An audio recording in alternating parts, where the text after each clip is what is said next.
दोस्तों, आज की इस वीडियो में मैं आपको नक्शे की मदद से भारत के परमाणु ऊर्जा संयंत्रों के बारे में बताऊंगा कि कौन सा परमाणु ऊर्जा संयंत्र कहाँ है। और इसके अलावा इससे जुड़ी हुई वो सारी बातें बताऊंगा जिससे एग्जाम्स में प्रश्न आते हैं। देखिए, ये एक ऐसा टॉपिक है जो बच्चों को इजीली समझ में नहीं आता है और याद भी नहीं होता है और वो क्वेश्चंस को छोड़ के आ जाते हैं। इसलिए मैं नहीं चाहता कि आप प्रश्न को छोड़ें, इसलिए इस वीडियो को आप लास्ट तक ज़रूर फॉलो करें। तो देखो, अगर बात की जाए परमाणु ऊर्जा संयंत्र की, तो हमारे देश में कुल 7 राज्यों में 22 परमाणु ऊर्जा संयंत्र कार्यरत है। लेकिन अगर आप बात करोगे प्रमुख और बड़े ऊर्जा संयंत्रों की, तो वो कुल 7 हैं जो कि 7 राज्यों के अंदर मौजूद हैं। अब इससे पहले कि मैं आपको उनकी स्थिति बताऊं, पहले मैं आपको ये बताना चाहता हूं कि एक परमाणु ऊर्जा संयंत्र में होता क्या है। तो देखो, परमाणु ऊर्जा संयंत्र का मेन काम होता है बिजली बनाना। देखिए, हमारे देश में कई तरीके से बिजली बनाई जाती है। पवन चक्की से बिजली बनाई जाती है, जो सूर्य की ऊर्जा है उससे बिजली बनाई जाती है, जल की ऊर्जा से बिजली बनाई जाती है। आपने देखा होगा, बांध बने हुए होते हैं, जनरेटर लगे हुए होते हैं, टरबाइंस घूमती है और फिर बिजली बनती है। इसी तरीके से परमाणु ऊर्जा संयंत्र भी एक तरीका है जिससे बिजली बनाई जाती है। होता यह है कि प्रकृति में एक बहुत ही ज़रूरी तत्व पाया जाता है, यूरेनियम। यूरेनियम की खास बात यह है कि ये रेडियो एक्टिव होता है। कहने का मतलब है कि अगर आप एक लोहे का टुकड़ा ले लो, तो लोहे के टुकड़े को आप अपने हाथ में रख सकते हो, 1 घंटे तक रख सकते हो, 2 घंटे तक रख सकते हो, कुछ नहीं होगा। लेकिन यूरेनियम को अगर आप हाथ में रखोगे तो आपको कैंसर हो सकता है। जी हाँ, क्योंकि इसमें से रेडिएशंस बाहर निकलती है। क्यों छोड़ता है रेडिएशन? क्योंकि इसका नाभिक बहुत भारी होता है। देखिए, किसी भी तत्व के नाभिक के अंदर 2 तरीके के कण होते हैं। एक होता है प्रोटॉन और एक होता है न्यूट्रॉन। इनका नाम आपने सुना होगा।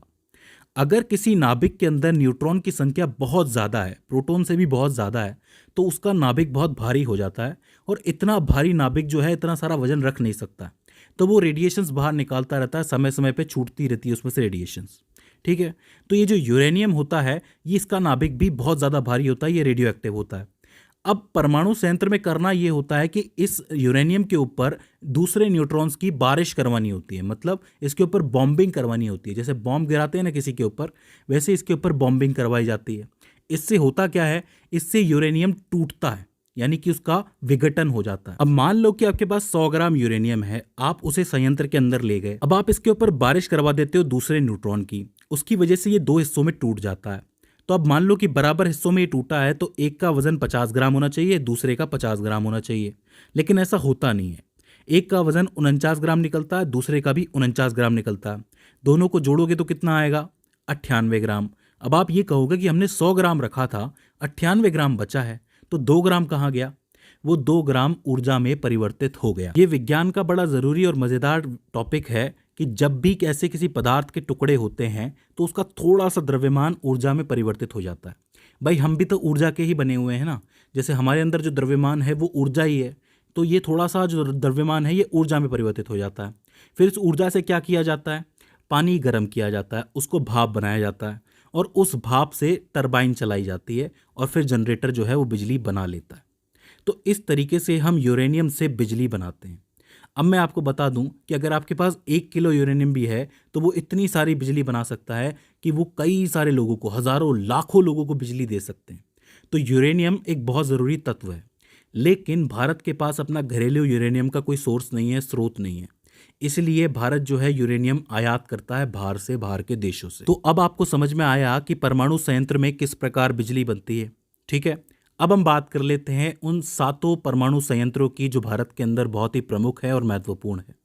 सबसे पहले आता है तारापुर परमाणु ऊर्जा संयंत्र, जो कि महाराष्ट्र के अंदर है, जो कि तकरीबन 1400 मेगावाट तक की बिजली बना सकता है। मतलब इसके अंदर काफ़ी पावर है, तो ये बना सकता है बिजली। और मैं आपको बता दूं कि ये भारत का पहला संयंत्र था जो कि लाल बहादुर शास्त्री सरकार के अंदर बनाया गया था, लगाया गया था। तो ये काफ़ी इंपॉर्टेंट हो जाता है। इसको TAPS-1 के नाम से जाना जाता है। ठीक है, दूसरा आता है आपका राजस्थान परमाणु ऊर्जा संयंत्र, जो कि राजस्थान के अंदर है, जो कि 1180 मेगावाट का बिजली बनाने की क्षमता रखता है।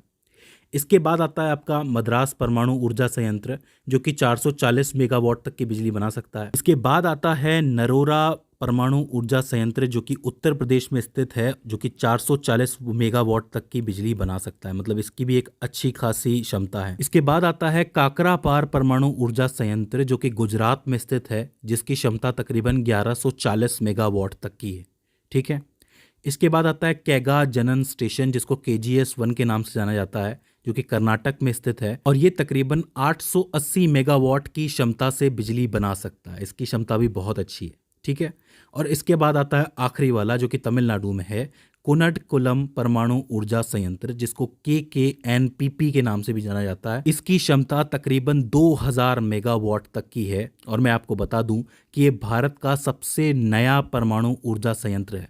मतलब इसकी शुरुआत हुई थी 31 मार्च 2002 को, लेकिन इसने बहुत सारा विरोध भी झेला था, क्योंकि यहाँ के जो मछुआरे थे तमिलनाडु की साइड के, उन्होंने बहुत सारा विरोध किया था कि ये पर्यावरण के लिए ठीक नहीं है, हमारे लिए ठीक नहीं है, इसलिए इसको बंद करो। हालांकि बहुत परेशानियों के बाद भी ये कार्य कर रहा है और काफ़ी ज़रूरी है हमारी बिजली सप्लाई के लिए। मैं आपको बता दूं कि परमाणु ऊर्जा संयंत्र जो है वो हमारे पूरे देश की बिजली का तकरीबन 3.15% हिस्सा प्रोड्यूस करते हैं, डेवलप करते हैं। मतलब पूरे देश की बिजली का 3.15% हिस्सा परमाणु ऊर्जा संयंत्रों से पैदा किया जाता है, और इस हिसाब से ये 5वां सबसे बड़ा स्रोत है बिजली बनाने का हमारे देश के अंदर। आखिर में एक जरूरी बात यह है कि हमारे देश में परमाणु ऊर्जा संयंत्र से जो आज बिजली बन रही है, इस सब का जो श्रेय है वो हमारे महान वैज्ञानिक होमी जहांगीर भाभा जी को जाता है, क्योंकि उन्होंने ही इन सब की शुरुआत यहाँ पे की थी। उन्होंने ही 4 अगस्त 1956 को भाभा एटॉमिक रिसर्च सेंटर के ट्रॉम्बे परिसर के अंदर भारत का पहला परमाणु रिएक्टर अप्सरा शुरू किया था, उसका उद्घाटन किया था। मैं आपको बता दूं कि ये भारत का ही नहीं बल्कि एशिया का पहला रिएक्टर था, इसलिए ये सवाल भी बनता है, इसको भी आपको याद रखना है। तो दोस्तों, मुझे उम्मीद है कि ये वीडियो आपके लिए हेल्पफुल साबित रही होगी। अगर इसके बाद भी इसके अंदर आपको कोई क्वेरी आती है, कोई दिक्कत आती है, तो आप हमें कमेंट सेक्शन के अंदर बता सकते हैं। तो दोस्तों, आज की इस वीडियो के अंदर बस इतना ही। सी यू इन द नेक्स्ट।